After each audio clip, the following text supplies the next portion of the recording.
A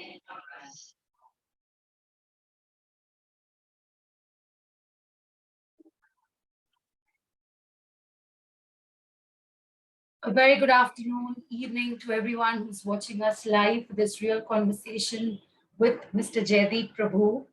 I had the honor of watching his TED Talk about a few years back, and I didn't know I would get this opportunity to have a live conversation with him on something that I am personally so passionate about. And I started thinking about as a result of watching his TED Talk on Jugaad innovation. So welcome, Mr. Jaideep Prabhu. Thank you, Madhya. It's really wonderful to be with you and with all your followers on this conversation. Great, thank you. So I'll quickly introduce Mr. Jaideep before we start our conversation. So Mr. Jaideep is the director of the Center for India and Global Business at Judge Business School, University of Cambridge.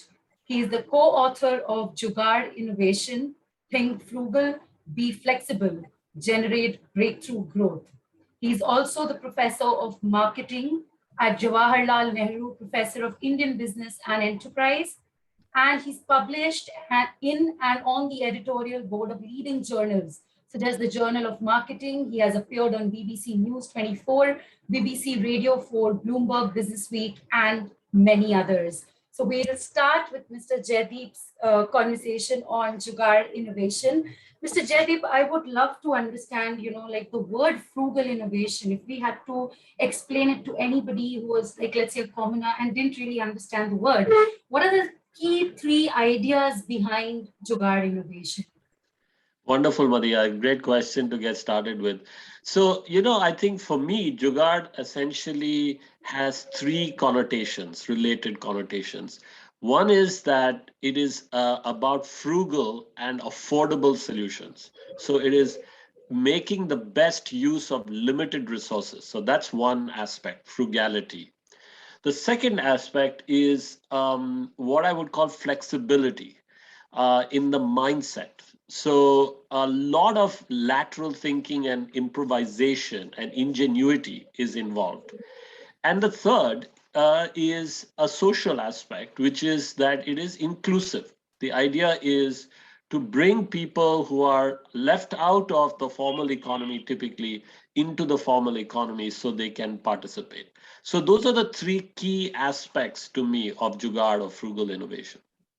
Awesome. So when we say affordable and high quality, I mean, typically in the world of brands where everyone is like desiring a brand. In fact, you'll find a person in India walking on the streets cannot afford a Nike, but would prefer going for a fake, something that they find on the streets. Whether it's original or not is not important, but the brand value is important.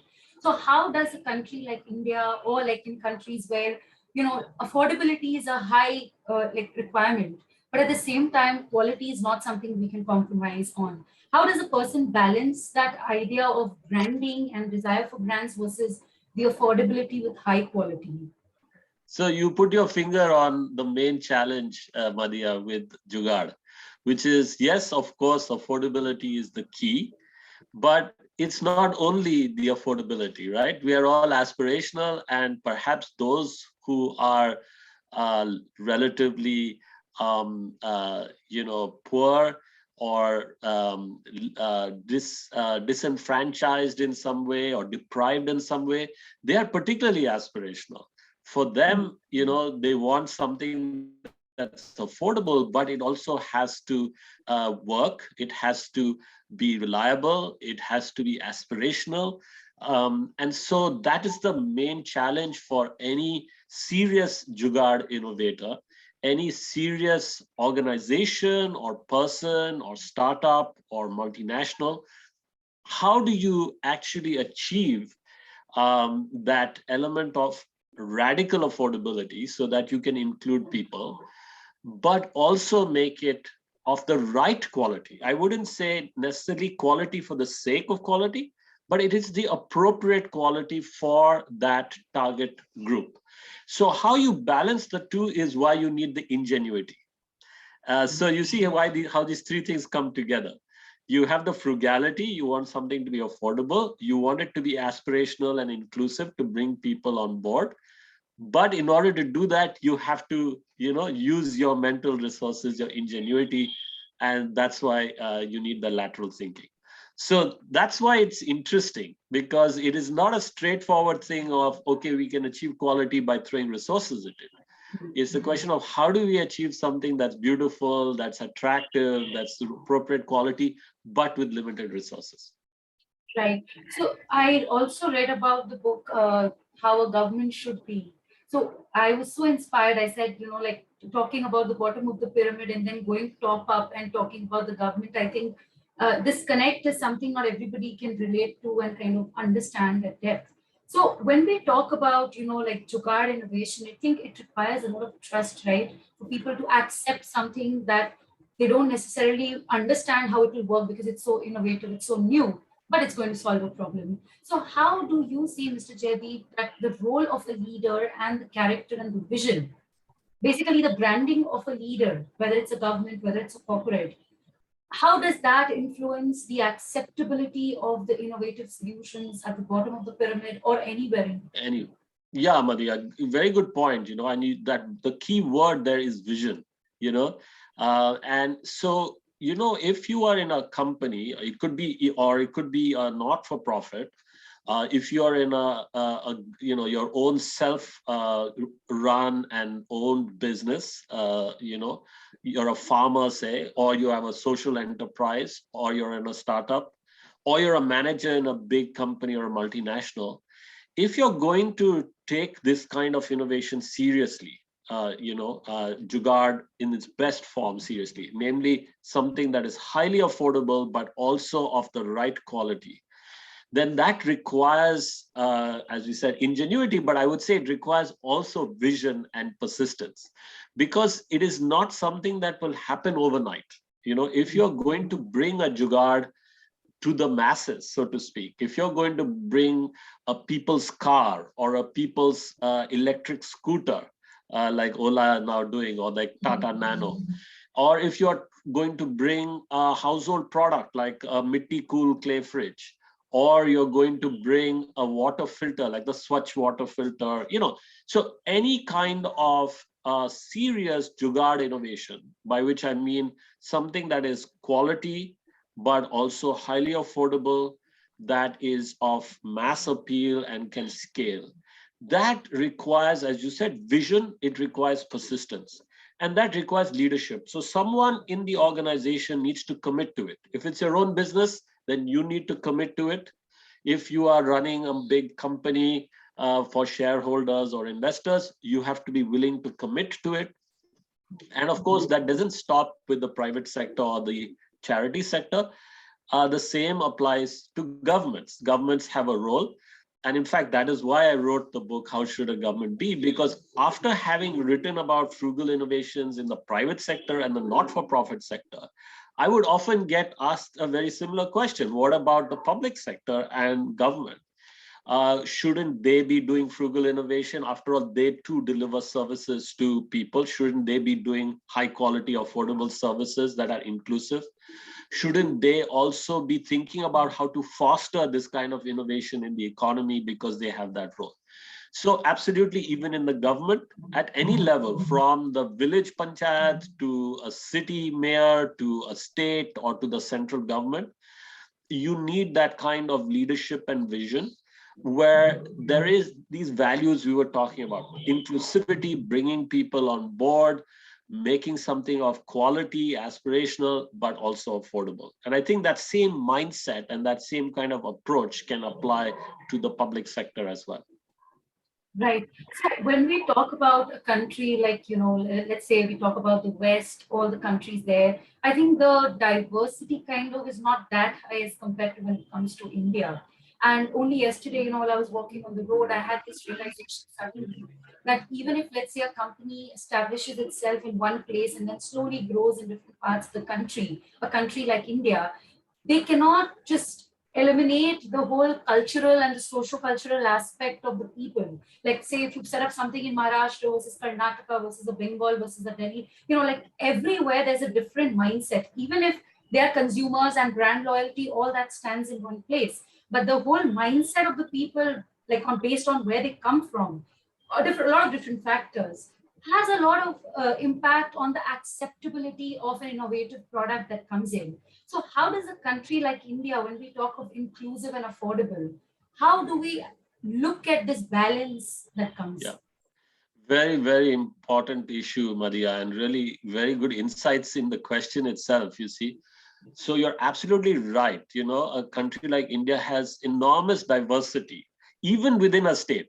You know, you take a single state, there is enormous diversity on all the dimensions: economic, social, cultural, religious, linguistic, you know, all these kinds of things. And that is a challenge. Of course, it's a beautiful thing. This is one of the wonderful things about India. But it is a challenge from a business perspective, as you said, because if you want to scale typically and you want to scale affordably, you tend to standardize. That is the sort of first rule of business, right? Now, if you have diversity, you cannot easily standardize, right? So how do you do that? And actually, one of the very influential businesses and business leaders who has tremendous vision is Selco, Solar Electric Lighting Company, founded and led by Harish Hande. Very visionary, again, speaking of vision. His objective was to sell solar lighting solutions and actually now smart solar solutions more generally to people from typically who were outside the formal economy. You know, people who were living in urban slums or in the countryside, did not have access to the electricity grid, you know, did not typically have access to bank loans, all those kinds of things. And he has developed a, you know, ingenious business model and business operation in Karnataka, you know, and that too mainly in the cities, but also in the urban areas. He has scaled it. Now he says, and he's very relevant to your question, he says, I can do that in Karnataka. You know, I know this ecosystem, I know the language, I know I have networks, and it's taken me time to do it, but I've built it. Now for me to do a Selco in even Tamil Nadu, neighboring state, or Kerala or Maharashtra, is not simple, because as you said, something is going to be different. Language will be different. I don't know he's speaking for himself. He doesn't know the local conditions in the way that he has learned about Karnataka over time. So how to scale? So he talks about this concept of not scaling up, but scaling out. And the way I understand it is through the mechanism of a social franchise. So this is where franchise becomes a very powerful kind of approach. Now, if you take a McDonald's, now McDonald's classic example, right? They have a standard kind of solution, which they adapt a bit from country to country, region to region. But there is a formula, there is a recipe for how you set up the store, how you source the supplies, how you set up the kitchen, how you manufacture all the fries and all that, how you serve people. That is a recipe that has been tried and tested. Now they codify that, and then instead of them doing all the heavy lifting, so McDonald's is not going to own every outlet. In fact, they don't own them. They franchise them to someone from that city, that area, who will take the risk and will put in the effort, and they use their local knowledge to set up the McDonald's in that area using their local knowledge, but also the recipe from McDonald's that is known to work, which is standardized and can make it affordable. So that is the ingenious strategy. That's a Jugaad in a way, which has been applied globally across sectors, which you can apply even to these kinds of Jugaads in the Indian context. So Harish Hande says, I have an incubator. If you're from Gujarat and you want to set up Selco Gujarat, come to my incubator, see how we do it, and then you go and replicate it there. You want to do the same thing in Maharashtra, you can do that. So that's an example of how that can be done. Another example that comes to mind is of Padman. You know, you may have heard of Padman, Murugananthan Arunachalam, who came up with this machine to make sanitary pads, you know, for affordable. Now, what he does is he goes to rural communities where women are already organized in self-help groups. He trains them to use the machines, and then they set up their local business. They can brand the pads, they can sell them locally, and so on. So that's another example of this kind of social franchise, where you have some basic recipe or formula or machine or process, which can be standardized and codified, and then you can train others to adapt it to their local context. Right. So when we talk about, innovation in like business, you gave one example of McDonald's and the other one of Batman. Now, when we look at these two examples, they're very different. Even when we talk about food, I think there's a section of society that doesn't have even basic food, whereas the other kind is where, they get that as a luxury. For them, McDonald's and the others are kind of a luxury. So when we are solving the problem of food, and we're talking of food for two different kinds of setups, where one is a necessity versus one is a luxury. How does innovation work in that kind of a setup, where food itself we take as an example? Right, that's a good example to take, because as you pointed out, first of all, food, is very particular to people's cultural background. Some people will eat certain things and not others. Some people will like certain ingredients and not others. So huge diversity where food is concerned. And then there is the point you made, there's diversity not only in preferences, but also in affordability. Something like a burger, which may be considered, McDonald's burger may be considered very affordable in the West, mass market in India may be seen as an elite product. So actually the secret there again is both this combination of the affordability with the ingenuity to achieve that affordability that meets the needs. So again, I would say, you have to think about how you can achieve that seemingly unachievable combination, how you can square that circle where you need to make something affordable. To make it affordable, you need to standardize it. But when there is diversity, how do you standardize it? So that's where you come up with ideas like, social franchise or franchise. Another very powerful idea, which I think is originated, which has been made possible by a lot of ubiquitous technologies, particularly digital technologies, particularly smartphones and digital platforms, is this idea of mass customization.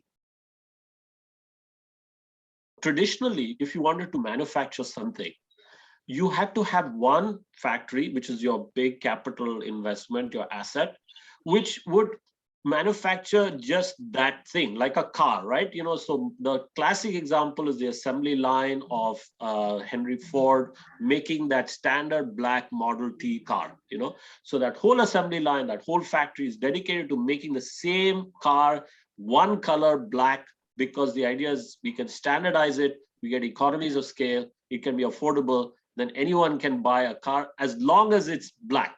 He said, you want a car of any color, I'll give you one as long as it's black.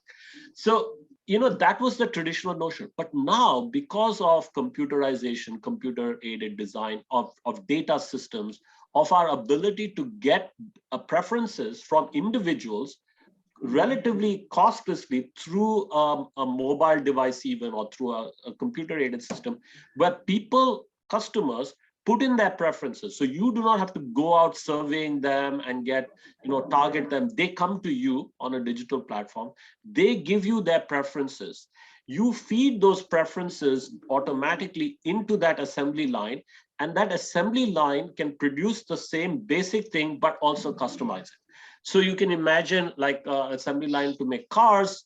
People put in their preferences for what features they want, including the colors. And the same assembly line can do a great deal of customization. So the basic shape of the car is the same, the structure of the car is the same, but certain things can be customized more easily, like the color coating on it, what accessories does it have, air conditioning, blah, blah, blah, right? So you see that not only with cars, with other things. Let's take jeans or clothes. Levi's has been doing this for some time. Everybody has a particular set of dimensions, and your hip to length ratio may be different. So how do you solve that problem with the same assembly line? Either you have to have many different assembly lines, which you do with tailoring, but that's expensive, right? You cannot scale that easily. The tailor has to individually take your measurements and make it to you. So that makes it expensive. How do you use an industrial process to customize? Well, what you do is you let people go on the website on a phone, put in their own measurements. those are fed automatically into the system, which is making genes anyway, but it will just customize to your specifications that particular set of genes. So your capital investment is the same, that's the mass bit, but you can customize. And you can customize with the participation of the customer. So it's co-creation or co-manufacturing in a way. So you can see that with products and manufacturing, but you do this all the time with services, right? If you can like take a news site, you can customize the news site to your preferences. You can highlight the pages you want to watch and so on. And sometimes with artificial intelligence, that can be done smartly as well. So I think we're entering a phase where you can have your cake and eat it too. You can get affordability, you can get reliability, and you can customize at the same time using some of these technologies. Right. So here I think we come to the point of the two words being structure and methodology. So like some people say that, you know, the innovation lies in the method, in the way you do something. And therefore it could be the how you use the same product, or how you shape the behavior of the consumers to particularly use a product the way you want them to use, so that the acceptability increases. I mean, all of that through marketing. And I mean, we are seeing this trend a lot more in the last 1 year due to the pandemic. How does this structure and methodology, thing work across sectors? For example, starting from multi-purpose products to products which are having one particular usage to it itself, versus, like the ads, how people are using behavior psychology and psychology in marketing to be able to, shape consumer behavior and, make them see what they want them to see rather than what it really is. So Yeah. Your thoughts on that, please. Yeah, so, I think the application, first of all, we have made a lot of progress in behavioral science over the years. I think this has been accelerated because of digital technology, social media, which enable us to get a lot of data without having to really specifically structure and pay for that kind of market research. So, you have bulletin boards, Reddit, or, Twitter or Facebook, where people in communities go and post their ideas and preferences. They do it, they expend the time and energy to do it. And actually, they often do it very honestly because they're talking to each other. So they are not telling the market researcher typically what the market researcher wants to hear. So they're in that natural setting. And they're giving you both structured and unstructured data.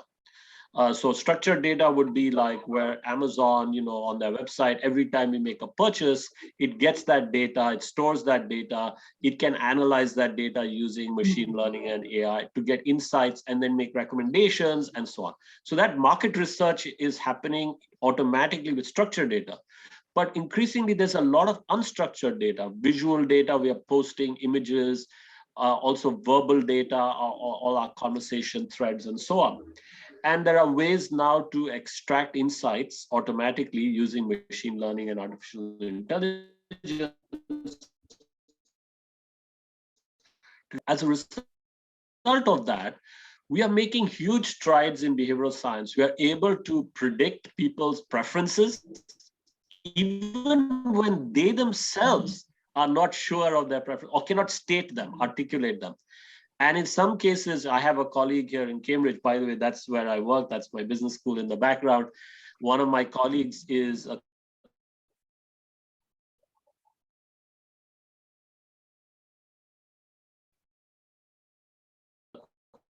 quantitative social scientist, a psychologist, spoke to. Madhya, are you still there? Yeah, I think there's some network issue which I also detected. I think we are audible, Yeah. But yeah. Yeah. So I can hear you and you can hear me, right? There is some technical problem. I'll just check. Is it better? Is it better now? Yes, I can hear you. Can you hear me? Okay, great, great. Yes, Yeah. I'm so sorry. So, one of my colleagues has been using Facebook data to predict people's personalities and therefore their preferences for everything from, their preferences of music to how they'll vote. And actually, you may have heard of this data and this approach because it was misused by Cambridge Analytica to influence people during the Brexit referendum and the American elections as well. So this kind of data can be used and misused, but it's very powerful because you get a lot of data from millions of people, and then you can use developments in psychology like our understanding of personality. You can have people take a personality test so we know what type of personality they have. We can correlate that with their likes, and then you can work backwards from the likes to predict their personality and their preferences.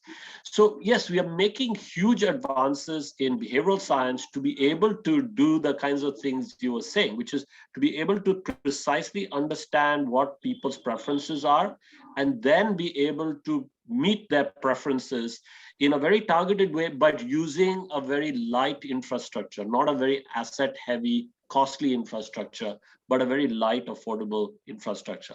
Now, that means you can do very good things. You can do very good, affordable things to really reach people and also customize it. But of course, it can be misused, as we know, with the Cambridge Analytica story and other such stories of misuse of people's data. Right. But again, when we talk of this usage of data or behavioral science, we're still confining to the audience which is using technology, which has access to technology, whereas large part of India, as well as other countries which are developing or underdeveloped, still do not have access to this kind of technology to be able to give their preferences or choices to those who are creating and manufacturing and building stuff. So how does a person who's catering to, let's say, the underprivileged section or the bottom of the pyramid, and they're marketing at that level, creating affordable, high quality products, and then trying to understand their preferences? Because options are pretty limited. I mean, even if they have a phone, I mean, it may not have the internet, or they may not know how to use it properly. Or maybe if they don't know how to use it properly, someone who's younger is using it, whereas the phone and the primary usage of the phone is by the adults in the family. So how does the behavioral psychology and marketing work when it comes to the bottom of the pyramid and the marketing in that space? Really, really important point. And you're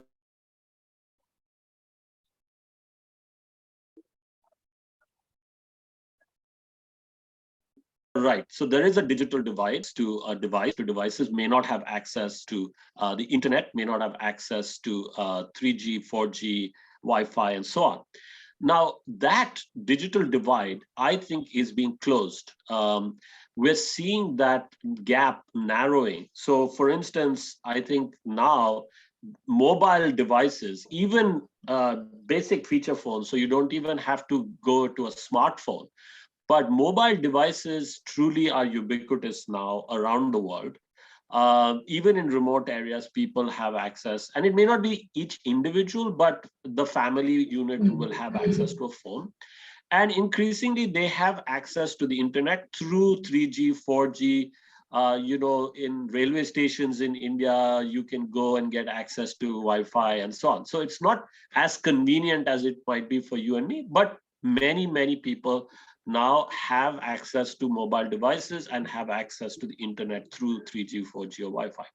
Now, once you have that, you can use some very clever jugaads actually to get a lot of insight and do marketing to people outside the formal economy, typically, or in the fringes, or in the BOP. So one example I'll give is of ZipDial, which is an Indian company set up actually originally by an American woman who came to India to set up a company because she saw the possibilities.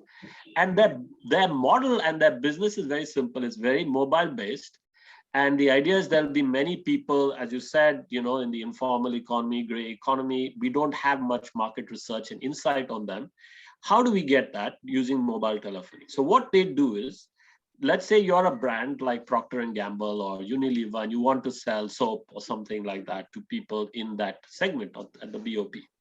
You work with ZipDial. ZipDial will set up an account for you. They will set up a number, phone number, as part of the campaign, dedicated to that campaign.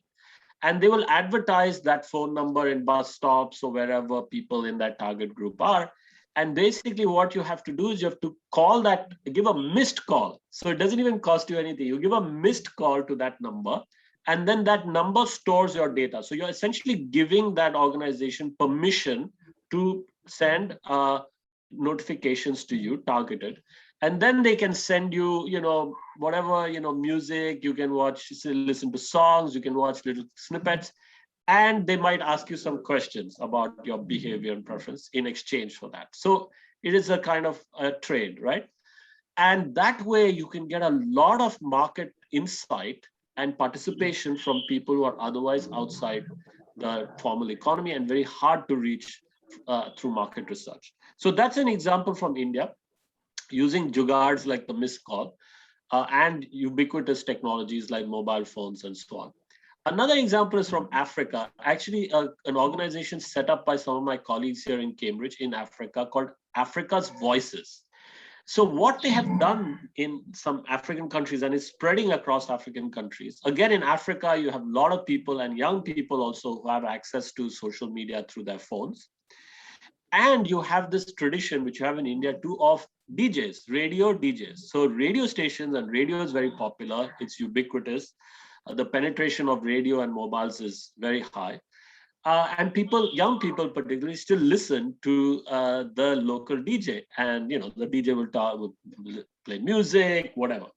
So what Africa's Voices does is they partner with the local DJs, and they partner with the government. So this is where the government comes in to get insight into particularly young people when they want to do public health campaigns. Let's say they want to promote sex education. They want young people, to have mature relationships, not to have teenage pregnancies, or maybe they're dealing with an AIDS epidemic or now during COVID. So they want to get insight into young people so that they can inform them. And what they were realizing was that usually their public health campaigns were designed by doctors and public health officials, which of course is scientifically correct, but not behaviorally correct, because they would use medical language that just didn't appeal to the young people, and the message would just be going over their heads. All that money would be wasted. So instead, what they do is they work with the DJs, and every week the DJ will say, okay, this week we are going to talk about COVID in your community. Please send us your stories, and so people will text or go on Facebook and write about their stories from their village. They may even ask quantitative information like how many people in your village have COVID, things like that. So you get structured and unstructured data, verbal data often, and then you can analyze it using machine learning techniques, and you can identify what are the key words that they use, what are the links between these words, and then how can we send messages to them so that you really appeal to their mindset. And this was a revelation for the public health officials, because they realized that the words the kids were using were so different from the medicalized scientific language of the public health officials. Some of it was slang, but it was words that they could relate to. So they formulated their public health appeals around that insight, and it was much more effective. So, just some examples of how one can use just basic ubiquitous technology like cell phones and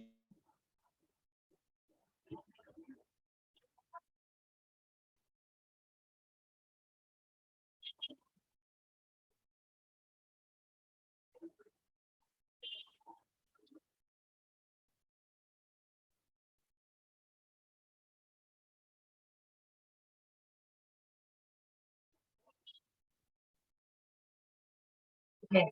So, hello, am I audible? Yeah. Oh, I thought something went wrong with the network, right?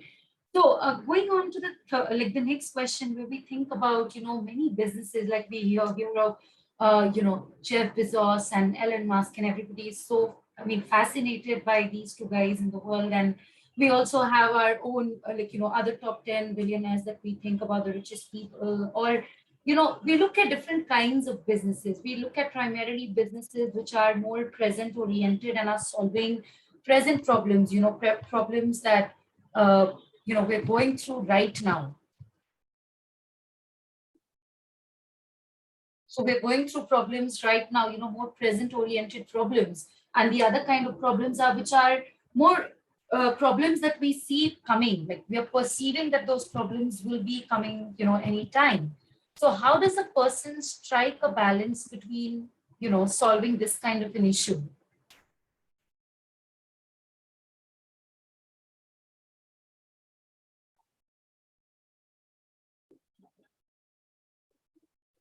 How does a person solve this kind of an issue where it is present-oriented companies and solving present issues versus futuristic companies which are solving, problems that they see coming? How does innovation differ in these two kind of setups? And frugal This is innovation, to be specific. Yeah, this is a key challenge for organizations, particularly large, successful organizations that have become large and successful on the back of some innovation that, they were lucky to come up with, So in many cases, a company might become very successful because it has the right product at the right time in the first instance. Now, once it becomes successful, then the challenge is how do you remain successful and how do you keep innovating? Because you cannot just keep your dominance on the back of one innovative product, and it may have been possible in the past, but those cycles are getting shorter and shorter. So you have to keep moving and you have to keep, as you pointed out, not only operating in the present with your current products and your current customers and competitors, but you also have to anticipate the next opportunity, the next challenge, and be prepared for it. Otherwise, you'll end up like a bit like Kodak, which dominated the world. It came up with that Kodak Brownie, the basic pinhole camera in 1900, and then it basically dominated the global market for cameras and for photography for about 8 decades on the back of that, essentially that basic idea of a camera and then a photographic film that you had to process. And interestingly, they had actually invented the digital camera before anybody else. They had a patent in 1970 and so on, but they failed to actually commercialize it because, they may have anticipated the future, but they were not willing to actually commit to it because they were so committed to their current, their present product and their current product. And this is something we see across the board, right? We see this in a lot of organizations, including in the government. And we see this now with a lot of big companies that are thinking about the switch to a green economy. Most obviously, the fossil fuel companies that are still making lots of money from fossil fuels, but have to think about the transition to green. We see this with cars, we see this with automotive, across the board. So how do you deal with that? So the key question there, again, we go back to this point you made earlier about vision and leadership. The key issue is that the leaders have to create a space in the organization. They have to create space and time in the organization for people to not only deal with the present situation, so to ensure that their current customers are satisfied with their current products and so on, but they also are thinking about the future and preparing for the future. So take a classic car company, for instance, making gasoline-powered, petrol-powered cars for now, like Toyota. Obviously, they have to focus on those cars. They can't, produce cars where the brakes don't function, all those kinds of things. So that's their business as usual. But they also have to dedicate significant resources to thinking about a future of electric vehicles. They have to do the R&D, they have to do the marketing, they have to develop the models. They may have intermediate models like hybrids. So how do they manage fully petrol-based or diesel-based, fully those which are hybrid and then fully electric? That's another challenge. Short-term, present, mid-term future, and then long-term future. So several ways in which companies do that. You can create a unit or within the company that's specifically focused on the future, while the rest of the business does the current. This is what Google did. It split Alphabet and Google, a lot of companies do that. Or you can split your time. So you say, okay, in any week or any day, we spend 80% of our time thinking about the present, but we carve out 20% of time where we think about the future and we do something about it. Or you give people freedom to do that. like Google does, give them 80% of time they work on our current products, 10% of the time they work on something that the company is thinking about, and 10% they work on something they like to work on. So there are various ways to deal with this, but this is a massive issue for companies to think about. Right. So when we talk of inclusive, I think we were talking of inclusive in the sense of urban, rural versus like more of the economic backgrounds primarily. Now, if we shift our focus slightly towards inclusive being, children or individuals who are differently abled, and recently, I've started researching a lot on occupational therapy is something, I'm getting more and more intrigued about because at the back of my mind, I keep thinking about big businesses and businesses growing and thriving and, billions coming and billions for acquisition and this and that. But what about the people who are actually building this stuff? The hazards of the business as well as, the outcomes. And then what happens to their careers once they become incapable of performing the current roles in which they are in. So when we talk of inclusiveness, in this kind of a setup, where we look at now, either in the sense of, these people who become incapable of working in the conventional setups that they were in because of the hazards of the business, or we think about, what kind of products or lifestyle products or otherwise that they would require as a result of this kind of a, thing that's happened to them, or even for children, when we talk about inclusive. How does a business keep this in mind and innovate, being inclusive in a wider sense, where the disability or the differently able situation arises as a result of natural birth kind of a like situation, or it could be as a result of the professional hazards in the business itself? Yeah, so two things. Diversity, again, Madhya, this is a key point, right? So not only how do you meet the diverse needs of the customers, but what about the workforce, right? The diversity in the workforce. So two things on that. One is particularly from the point of view of innovation and for an organization to be creative and relevant to a very diverse world and market, it's crucial that their teams are diverse. And that the teams, particularly the innovation teams, but not only the innovation teams, the whole organization is diverse because of two things. One is if you are diverse inside the organization, that reflects the diversity of the market. So that's why if you want to be inclusive in the marketplace, you have to be inclusive in the company because it's a reflection. But also because there is a real creativity dividend when you have diversity. This is another huge insight from behavioral science. We know that diverse teams are just more creative than monolithic or uniform teams.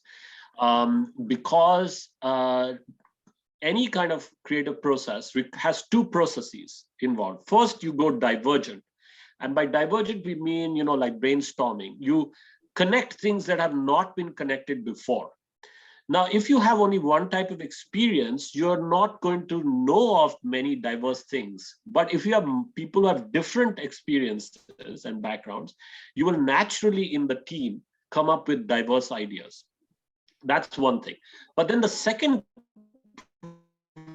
process of creativity is more convergent, where having come up with crazy ideas, you then have to be more selective and focus on one or two and convert them. So that's more logical, that requires skills. Again, your team, if it's diverse in skills, will be more likely to convert than a team that is only mono in its skills, right? So this is a very powerful argument for diversity in your workforce, particularly your innovative workforce. Now, I think there's a larger point you're making, which is what do we do in society with people who had a skill, trained for it, but then the world changed and technology changed, the economics changed. And one of the areas that I'm very interested in, and which I write about in my How Should a Government Be book, is autonomous vehicles, and autonomous and connected vehicles, I should say, just everything from a little scooter, which is running on electric, to, and by the scooter, I mean the one the kids use, not, ones that adults use, but also those, to cars, to lorries, to ships, to airplanes. All these things can be increasingly and are already being automated. And soon we might be in a situation where lots of people, like millions of people who earn a living as drivers will be out of a job, a very regular job. Many people in cities, immigrants, will gravitate to being taxi drivers. That's one of the easiest ways for them to integrate. Now, what if the taxis are, for good reasons, autonomous, right? That will bring its own benefits. But one of the drawbacks will be, what do you do with all the people who are currently employed as drivers? Now, this is where you need the state to come in. You can't just depend on companies to solve this or the market to solve this. You need to have a far-sighted policy making.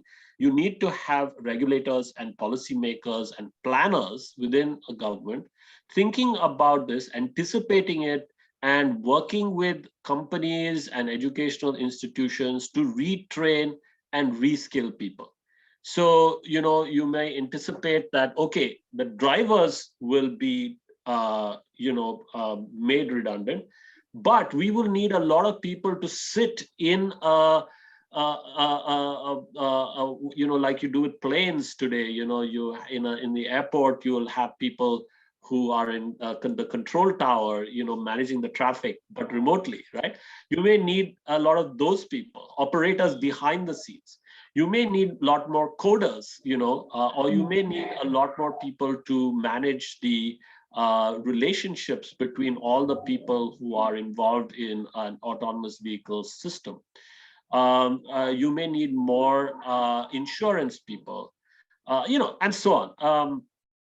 So the question is, how do you come in early to anticipate what are the new jobs that may be created? What are the new skills that may be required? And then organize in combination, in partnership with companies, with the third sector, with universities, schools, etc., to start training people to be able to make that shift. Another thing I talk about in the book is what the Danes, Denmark has done for many years, which is to combine two things that governments have always gone back and forth between. One is, on the one hand, to ensure that it becomes easy for companies to hire and fire, so the economy can work, the market can work more efficiently. But on the other hand, to protect people's jobs, to give them job security, right? Now, these were seen as being somehow mutually exclusive. Either you could give people security, protect their jobs, but if you do that, you make it harder for companies to hire and fire, like India. India has had very, in that sense, restrictive, protective, but restrictive labor laws, because it actually protects people who have a job, but makes it hard for people who don't have a job to get in to the formal economy with a job. And it also makes it hard for companies to hire and fire and therefore to grow. So one of the reasons why India's textile industry has fallen behind, say, China, but even Bangladesh, is because we protect our workers more than they do. And therefore companies in India do not scale. You have a lot of textile companies that have 9 workers or 49 workers or 99 workers, whereas you need to have companies that have thousands of workers. Now, how do you balance this? Because equally, you don't want a situation where workers are at the mercy of companies that have more power, right? So in Denmark, they have something called flexicurity.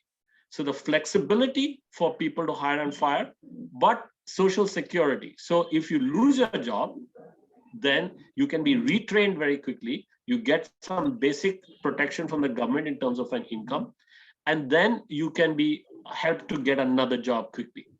And that keeps the economy as a whole very flexible and moving, but it protects people's basic livelihoods and actually gives them more confidence and trust in the system. Because otherwise you can have a backlash and you can have protectionism, you can have anti-globalization, you can have anti-immigrant sentiment and so on. So, these are some of the challenges that governments face. Right. So you mentioned about collaboration and co-creation. I think it also comes down to co-ownership when you work with local communities. But if we look at the nature and the behavior and patterns of people today, independence is taking over a lot more. People want to be independently, like there's a lot of focus on independence, which kind of also affects relationships, marriages, parent, family life, and even to many, I mean, to a lot of, in many ways, it's going down to even the work relations, which are getting affected because there's this loss of trust, or, I am more important than us together. So on one side, it is looking positive that yes, people have prioritized themselves and their individuality and identity versus the entire setup in which they are in. How does a system which promotes hyper collaboration and co-creation and co-ownership work with this, trend of individuals, especially the younger generation as well as the older one? Everybody's talking of independence, where they want their individuality and identity to be more dominant over the collective good. People talk about collective good, but the behavior patterns are more dominant on the side of individuality and independence. So if frugal innovation is to see the light of the day and become very big and successful and actually create the impact that it's capable of making, how much do you think this individual and independent mindset should shift towards interdependence, and what can companies and individuals do at the, like at the basic level? Yeah, great question, Madhya. And this is a very big sociological question and economic question, because it's true that modernity, or progress as we see it, in quotes, is about individuality, right? And if you start with the Industrial Revolution already, even democracy, right? It's about the individual's freedom. A lot of the political theory, economic theory is about economic freedom, political freedom, which really is about the individual's rights, the individual's right to exercise their vote, to exercise their right to set up a business or to buy or to move, mobility, freedom, all that kind of stuff. So there is a very strong drive in these kinds of modern institutions towards the individual and protecting the individual. And so the consequence of that, I think, is that you create a more fragmented society. Everyone is for themselves above, others. And so that's on one side. But I would say that there is also, whenever you go too far in one direction, like individuality, I think that humans have a kind of corrective, always a kind of balancing thing, right? And also from an evolutionary perspective, we understand that we cannot survive as individuals without the support of the community and society. And so, you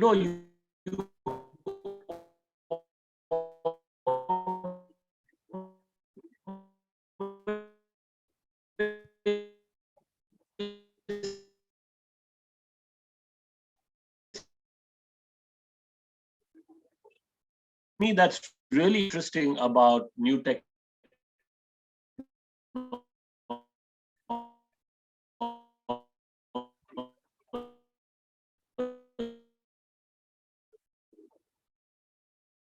Not by compulsion or coercion, but out of their own desire to work with other people, and they can choose who they want to work with to a great extent. I mean, of course, you can also get into your bubble and all that kind of stuff.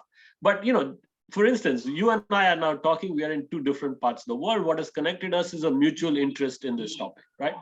So that is very powerful, where people who have similar interests or similar vision can come together and actually collaborate.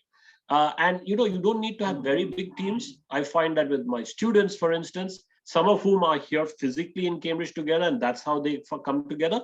But sometimes we have, they're distant students. They're not even here physically. They're in different places, and they're coming together because they have mutual interests and they want to make a difference. And they don't want to do that in a big company. They don't want to work for somebody else's company. They want to do it with their friends. So we see now small teams, often diverse because they're coming from different parts of the world, but they have a similar passion for something. They want to make a difference in, say, public health, or they want to make a difference in education. And now they can set up a company. It can be a service. They can develop products. They can market it, they can commercialize it, they can decide whether they want to make it for profit and earn money for themselves or money for the investors, or it can be a social business where they focus on solving a social problem. So I'll just give one example of my own students here in Cambridge. 4 of them who set up a company called Simprints. and they have made a device, actually working with others in a collaborative space called a maker space, because they didn't have any technical background. They made a device to be used in public health campaigns like vaccination programs, where typically doctors will go from the city to the countryside to give vaccinations to parents and their children. And often they won't know the identity of the person, and they won't have the medical records of the person. Those records will be in the district hospital somewhere else. So they said, what if the device could read the fingerprint of the patient and then identify the patient? And if we could convert the visual information into text, we could text it to the to the district hospital, pull up their records and text it back, so the healthcare worker can know instantaneously, this is so-and-so, they have had their first dose, they need their second dose now, and so on. So they have developed that device, and they've set up a social business because they want to make profits, but they don't want to make themselves rich or their investors rich. They want to use those profits to grow the social business.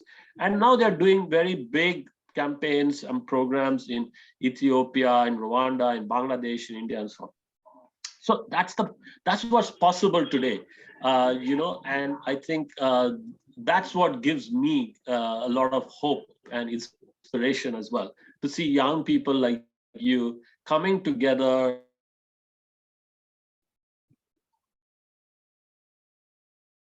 from wherever they. Right. Thank you. So last question is more along the lines of intergenerational change and innovation's acceptability, whether it is in the sense of, let's say, a family business where conventionally people have been there for a long time, have had certain practices, and then a young person comes in from the grandson, granddaughter who comes in and joins the business and adds a lot of innovative stuff to the company's basic thing that was there. Or talking of another setup where, let's say, the management or the top, at the top of the pyramid, you see everybody who's quite senior, like very senior, from having, all that experience and wisdom. And then the newcomers who come have a lot of excitement and ideas and innovative stuff. And then talking about, people who go for jobs, let's say young people who want to go for companies have a very innovative approach to business, or, making a choice in career for something that's very innovative and new. And the security is not something they really kind of feel they'll get if they're looking for something which is innovative. How does frugal innovation, and even government, if you actually think of it, like there are like all kinds of age groups in the government itself, where the systems, practices, principles, policies reflect the kind of diversity that even governments have. So how does frugal innovation and change with frugal innovation work across this whole intergenerational aspect, from a personal family level to the corporate levels to the government? How does it work? I think, when you were talking, it reminded me of this organization that I discovered in Bangalore a few years ago, which is probably like India's answer to SpaceX. And I'm trying to remember what they're called. I forget. So basically, they was 20-somethings, all engineers, who had seen this Google challenge, which was $1 million challenge prize that would go to the first team that would put a rover on the surface of the moon that would go 100 meters and send back images. So that was the challenge. So they said, they were all engineers, and they said, do you think we could enter this? So they went and spoke to Kasturi Rangan, who was the head of ISRO, for many years, and he had just retired. And they said, they were in Delhi at this time, and they said, can we do this? Do you think? He said, I think it's doable, but you would have to relocate to Bangalore because it has the ecosystem there of people who have worked in ISRO or are working for ISRO, and there are also financiers and so on. So they relocated, they set up there, and they then started to get, there were not only young people in their 20s like themselves, then there were people in their 40s, like my classmates, who were advising them. Many of my classmates had actually already spent 20 years working. Some of them had made a lot of money, some of them had a lot of experience. They had run big projects, like they'd worked on the Aadhaar project and so on. So they got these 40 somethings advising them at another level who had technical ideas, had some money. Then they had people who were in their 60s who had retired but had plenty of time, who still, very well connected, who knew about technical stuff, who had money. People like Nandan Nilekani who put money into it, people who had formerly worked for ISRO who had knowledge. And they made a lot of progress. I haven't checked recently what they've done, but basically they made a lot of progress on addressing this challenge. And they at one point were among 3 finalists to be, to go ahead to the final stage. So I think you're absolutely right. This intergenerational thing is very important because different generations bring different skills. And it goes back to the thing about diversity that you were making. Age is also very diverse. It brings diverse perspectives. When you are young, you don't know that something is impossible. So you are very idealistic and therefore you try out crazy things, right? Which you need to do. When you're in your 40s, you have a bit of experience, you know what works and what doesn't. And, so you bring that. When you're in the 60s, you have even more experiences behind you. But you also probably respect young people because you have children and grandchildren. So you see what they know, what they can do that you can't. So I think, there is something to that intergenerational point. And I think it's unfortunate that we have this idea that, you work till you're 58 or 60 and then you retire. Nowadays people live till their 80s at least. They're usually actually, when they retire at 58 or 60, they're actually at the peak of their mental abilities, their social networks, their experience. That's when we should be asking them to contribute.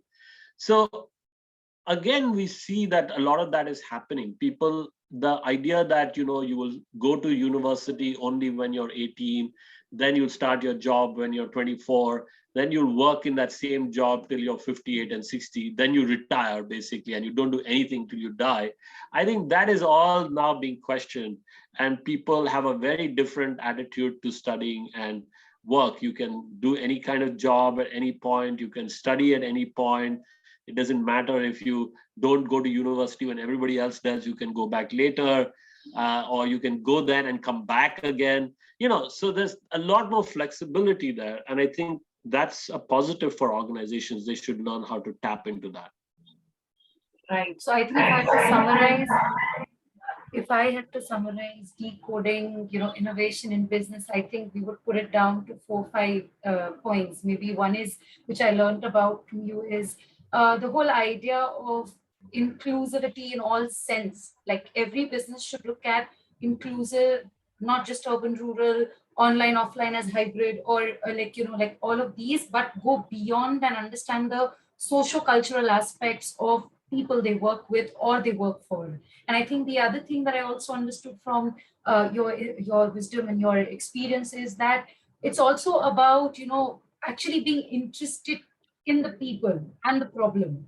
I mean, just saying that I've studied this and I want to go into this career is no longer enough to be thriving in it and innovating in it. You need to be interested in the problem and having a purpose to it. So that helps to innovate further and explore it further and to come up with a problem solving ability. And I think the third thing which I picked up is the intergenerational part, wherein, all sections of society as well as age groups need to be working together, because those who've seen the light of the struggle and all that know how to not repeat history. So if they are taken into confidence rather than neglected and ignored from the innovation point and sphere, I think it's going to create more harm, because they themselves can become the opposition in this whole innovation growth that is required. Right. So I think taking them into confidence is critical for this innovation to actually work. Am I correct? Would completely agree with you. I would completely agree with you on all counts. So absolutely that inclusivity, but at the heart of it is, as you said, the passion and vision. You want to care, you need to care about something, solving a problem, which is usually linked to solving a problem that some people are facing. So an interest in people is at the heart of it, caring about solving that problem, having the vision, being passionate about it, and working with other people, because you can't do it on your own. I think that's how I would rephrase what you said. I basically agree with what you say. Right. Wonderful, Mr. Jaideep. I'm so honored to be learning from you. And I'm sure, the audiences who watched us from like different stakeholders. We've got people who are working with startups as incubators, accelerators, mentors, as well as people in the government who are stakeholders working with the government, as well as students who are having their own startups. So the audience is pretty like diverse, those who are watching and from all across the world. So I'm sure, we've all learned a lot from you. And thank you so much for joining me, for giving me your time. No, thank you. This was brilliant, Madhya. I love the questions, the way you asked them, phrased them. They were really deep questions that actually went far beyond just business. We went into aspects of economy, government, society, culture, history. So thank you for a wonderful conversation. And thank you for inviting me to do this with you. Thank you so much, Mr. Jaideep. Thank you, everyone, for watching. Right.